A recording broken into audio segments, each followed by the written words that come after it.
Hello guys, welcome back my YouTube channel. आप सभी का हमारे यूट्यूब चैनल गौरव फुट टेक्नोलॉजीज पे फिर से स्वागत है। स्टूडेंट, आज की वीडियो हम बात करने वाले हैं उन सभी स्टूडेंट्स के लिए जो RUHS BSc nursing semester fourth के एग्जाम देने वाले हैं। उनकी एक सब्जेक्ट है फार्मा एंड पैथो, है ना।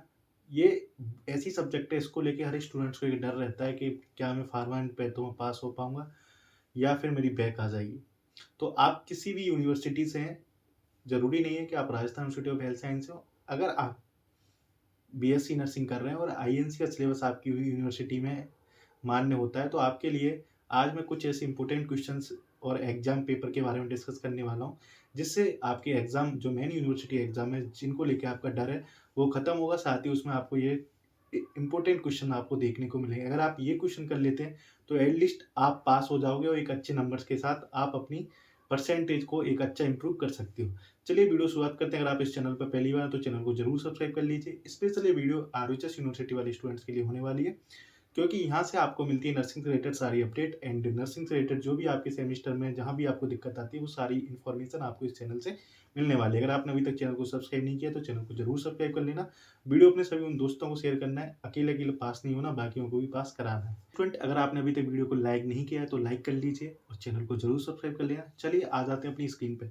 सबसे पहले मैं आपको यहाँ पे स्टूडेंट जो लास्ट ईयर का पेपर है BSc nursing semester fourth main exam जुलाई 2025 में कंडक्ट हुआ था, और आपके फोर्थ सेमेस्टर में pharma first and second, patho first and second दोनों ही आती हैं। तो सबसे पहले एक बार मैं आपको लास्ट ईयर का पेपर दिखा देता हूँ। लास्ट ईयर के पेपर में जो क्वेश्चन आया वो इस बार रिपीट होने के चांस ना के बराबर रहते हैं।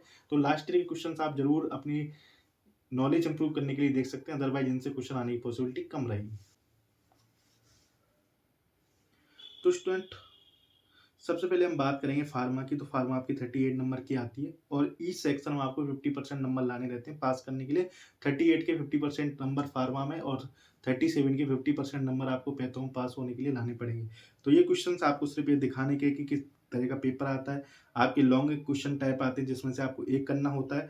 शॉर्ट ऐसे टाइप क्वेश्चन आते हैं जिसमें आपको 3 करने रहते हैं, और वेरी शॉर्ट नोट्स में आपको 3 करने रहते हैं। बाकी आपके ऑब्जेक्टिव क्वेश्चन आते हैं। तो ये कुछ फार्मा का पेपर है ना। इसका पार्ट दूसरी साइड भी दिखा देता हूँ आपको। आपके कुछ ऑब्जेक्टिव क्वेश्चन वही आपको सेक्शन बी में आपको पैथो एंड जेनेटिक देखने को मिलेगी, जिसमें मैक्सिमम मार्क आपके 37 नंबर रहेंगे, और इस सेक्शन के लिए आपको कॉपी सेपरेट मिलेगी, सेक्शन ए के लिए और सेक्शन बी के लिए। तो जिस सेक्शन के लिए कॉपी पहले मिल रही है उस सेक्शन को पहले अटेम्प्ट करना है ना। जैसे सेक्शन ए के लिए कॉपी मिली तो सेक्शन ए को पहले अटेम्प्ट करना है, फिर सेक्शन बी को।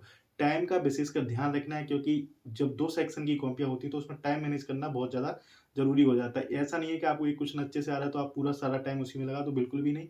आपको जितना पूछा उतना ही लिखो, फालतू में कॉपी बनने की ज़्यादा एक्स्ट्रा नॉलेज ज़रूरत है नहीं, क्योंकि अगर आप फार्मा में कॉपी बनने लग जाते हो तो पैथोजेनेटिक्स में 100% बैक आएगी। ये मेरे से लिख के ले लो, क्योंकि पैथोजेनेटिक्स में टाइम काफ़ी लगता है लिखने में और उतना टाइम हमारे पास बचा नहीं रहता है। आपका तो टारगेट ये रहेगा कि मेरा 1 घंटा 30 मिनट में आपको इस तरफ देना है, फार्मा को 1 घंटा 30 मिनट पैथोजेनेटिक्स को देना है। क्योंकि सिर्फ फार्मा में पास होना ज़रूरी नहीं है, पैथोजेनेटिक्स में भी पास होना ज़रूरी है। अगर आप पैथोजेनेटिक्स में फेल हो रहे हो तो आप पूरी सब्जेक्ट्स में फेल में माने जाओगे। इसलिए फार्मा और पैथोजेनेटिक्स में दोनों सब्जेक्ट में 50-50% आपको पास होना ज़रूरी है। चलिए आगे बढ़ते हैं। अगर वहीं पैथोजेट और जेनेटिक्स की बात करें तो इसमें शॉर्ट नोट्स टाइप आपको स्टार्टिंग के शॉर्ट नोट्स आपको देखने को मिलेंगे, फिर लास्ट में आपको वेरी शॉर्ट क्वेश्चन टाइप, फिर उसके बाद शॉर्ट नोट्स और बीच में 2-4 ऑब्जेक्टिव जो आपको देखने को मिलेंगे। चलिए अब जो इंपॉर्टेंट क्वेश्चन है वो मैं डिस्कस कर लेता हूँ सीधा। इस साल के लिए जो इंपॉर्टेंट क्वेश्चन होने वाले हैं वो फार्माकोलॉजी के यहाँ पे डिस्कस करने वाला हूँ। सबसे पहले आपको 38 नंबर वाली चीज़ें आपको ध्यान रखनी है। सबसे पहले जो आपके में यहाँ पे 3 इंपॉर्टेंट क्वेश्चन है, जिसमें से आपको एक क्वेश्चन करना होगा जो पूछा जा सकता है। Define emetic and amitotic drugs क्या है, क्योंकि लास्ट ईयर आपकी कुछ ड्रग्स आ गई हैं, उसके बाद जो सिस्टम बचते हैं उनसे इस बार आने के चांस रहेंगे। तो एमेटिक और एंटी एमिटिक ड्रग्स आपको अच्छे से देख के जानी है। क्या क्या एक्शन रूल वगैरह ये आपको अच्छे से देख के जाना है। Dose, side effect, indication, Contra indication जो भी है, और आपको रोल ऑफ नर्स जरूर देख के जाना है कि रोल ऑफ नर्स क्या रहने वाला है। उसके बाद आपके एंटी अस्थमेटिक या ब्रोंकोडायलेटर्स बोलते हैं, उनके भी सेम जितनी भी dose, Contra indication, use, side effect और रोल ऑफ नर्स आपको जरूर देख के जाना है ना। चलो नेक्स्ट, इसमें एक एंटी हाइपरटेंसिव ड्रग्स भी आपको पढ़ के जानी है। Same action rule, contraindication, roles वगैरह जो भी हैं आपको ये देख के जाने हैं।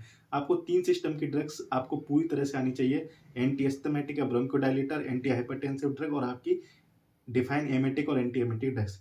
वहीं चलो शॉर्ट नोट्स मैंने यहाँ पे काफ़ी कुछ लिख दिए। ये सारे नोट्स आपको जरूर याद करके आने। फार्मोडायनेमिक एंड काइनेटिक्स क्या है, लैक्जेटिव है ना, purgative, coagulant, anticoagulant, anti anginal drug, anti tubular drug, NSAIDs और एंटी कन्वर्जन ड्रग, है ना? ये सारे वेरी शॉर्ट नोट्स या शॉर्ट नोट्स में जिस तरीके से आपको ये ड्रग्स आनी चाहिए और इन ड्रग्स को आप ज़रूर देख के जाना। काफ़ी स्टूडेंट्स को तो ऐसे लग रहा होगा जैसे वो पहली बार ये सारी चीज़ें सुन रहे हैं। इसमें आपकी गलती नहीं है क्योंकि आपने सेमेस्टर में फार्मा को लाइटली ले लिया था।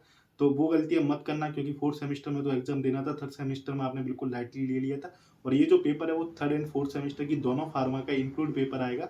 तो इसलिए अब आपकी गलती है तो आपको थोड़ी भरपाई करने के लिए ये चीज़ें कवर कर लो जिससे आपका पेपर निकल जाए, है ना? ज़्यादा आगे फार्मा इतनी डिफ़िकल्ट की देगी नहीं।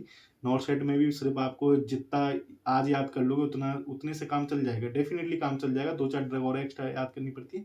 बाकी अभी आप पास होने के लिए अपनी ज़रूर देखो, नॉर्थ साइड तो बाद का है, ठीक है? उसके बाद वेरी शॉर्ट नोट्स में अगर आपको याद करना है तो वैक्सीन एंड सेरा में क्या डिफरेंस होता है, ड्रग यूज्ड इन सीपीआर या फिर इमरजेंसी कंडीशन में कौन-सी ड्रग यूज़ करनी है, ऑक्सीटोसिन के बारे में ज़रूर पढ़ के जाना, हिप्नोटिक एंड सेडेटिव क्या होते हैं, एंटी हिस्टामिन और प्रिंसिपल ऑफ थेरेप्यूटिक्स, ये आपके शॉर्ट नोट्स में आप फार्मा में ज़रूर देख के जाएँ क्योंकि ये क्वेश्चन पूछे जा सकते हैं फार्मा के अंदर। चलो, नेक्स्ट बात जो करते हैं वो है हमारा section B pathology and genetics के बारे में कि पैथोलॉजी और जेनेटिक्स से कौन-कौन से क्वेश्चन आ सकते हैं। तो ये 37 नंबर की आएगी, इस चीज़ का ध्यान रखना।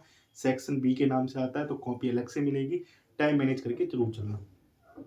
शॉर्ट नोट्स में वुंड हीलिंग, है ना? गैस्ट्राइटिस क्या होता है, diabetes mellitus, pyelonephritis, carcinoma in the breast, stool examination, method of urine collection, ये शॉर्ट नोट्स में आपके पूछे जा सकते हैं। एक चीज़ ध्यान रखना, ये जो मैं इंपॉर्टेंट क्वेश्चन बता रहा हूँ वो एक्सपेक्टेड क्वेश्चन रहते हैं कि हाँ, इनसे क्वेश्चंस आते हैं और बहुत अच्छे से क्वेश्चन आते हैं। पर आप जो रेगुलर क्वेश्चन आप तैयार कर रहे हो वो अपनी करते रहना, ये आपके लिए एक्स्ट्रा माइलस्टोन की तरह है। तो ये चीज़ आपको ज़रूर ध्यान रखना है। ऐसा नहीं है कि आप कंप्लीटली बिल्कुल ही ये यही पढ़ रहे हो और कुछ नहीं पढ़ रहे, तो ये आपकी बेवकूफ़ी हो सकती है। थोड़ा आपको एक्स्ट्रा भी पढ़ के जाना है क्योंकि ना तो मैं भगवान हूँ, ना आप भगवान हो, कुछ भी आ सकता है एग्ज़ाम में। बस एक ये एक्सपेक्टेड रहता है कि हाँ, इससे ही आएगा, मोस्टली आएगा जो। अगर वही जेनेटिक्स में आप आपको पढ़ के जाना है क्रोमोसोमल एवर्सन, है ना? कि down syndrome, mental illness, genetic counselling और रोल ऑफ नर्स। ये आपका जेनेटिक्स से वेरी शॉर्ट नोट से आप पीटीटी, एपीटी टेस्ट और ट्रांसफ्यूजन रिएक्शन। देखो पैथोजेनेटिक्स में तो ऐसा चीज़ है कि मोस्टली इन जो पैथोजेनेटिक्स के पेपर में आपको जो क्वेश्चन पूछा जाता है उसमें टेस्ट वगैरह भी आते हैं और पैथोजेनेटिक्स में काफ़ी कुछ क्वेश्चन अलग तरीके से पूछे जा सकते हैं। बट जो ज़्यादा हाईली पॉइंट है जिनसे क्वेश्चन अभी तक आए हुए हैं, बहुत सारी यूनिवर्सिटी एग्जाम में भी इन टॉपिक से क्वेश्चन आए हुए हैं, तो ये ज़रूर आपको देख के जाना है ना? और बाकी मैं एक वीडियो लेके आऊँगा जिसमें मैं आपको फार्माकोलॉजी, पैथोलॉजी में जो बड़े-बड़े क्वेश्चन हैं, लॉन्ग टाइप के क्वेश्चन, उनके आंसर किस तरीके से राइटिंग और टाइम मैनेज करके लिखने होते हैं, उसके ऊपर मैं आपको एक वीडियो नेक्स्ट वीडियो लेके आऊँगा जिसमें मैं आपको बता दूँगा कि how to write the answer in pharmacology. चीज़ें मैं आपसे डिस्कस कर लूँगा क्योंकि ये बहुत ज़रूरी है क्योंकि बहुत सारे स्टूडेंट आंसर राइटिंग में गलत करते हैं, फिर वो परसेंटेज कम आती है, फिर उनको दुःख होता है कि यार मैंने कहीं न कहीं मिस कर दिया। तो उस वो सारी चीज़ें मैं आपसे ज़रूर डिस्कस करूँगा। अगर आपको ये वीडियो अच्छी लगती है और आप नेक्स्ट पार्ट इसका चाहते हो मतलब आपका जो दूसरा पेपर है, उस सब्जेक्ट एमएसएन का, तो उसके लिए मैं जल्दी एक वीडियो लेके आऊँगा। तब तक के लिए चैनल को सब्सक्राइब कर लेना। Thanks for watching this video. Please like and subscribe this channel.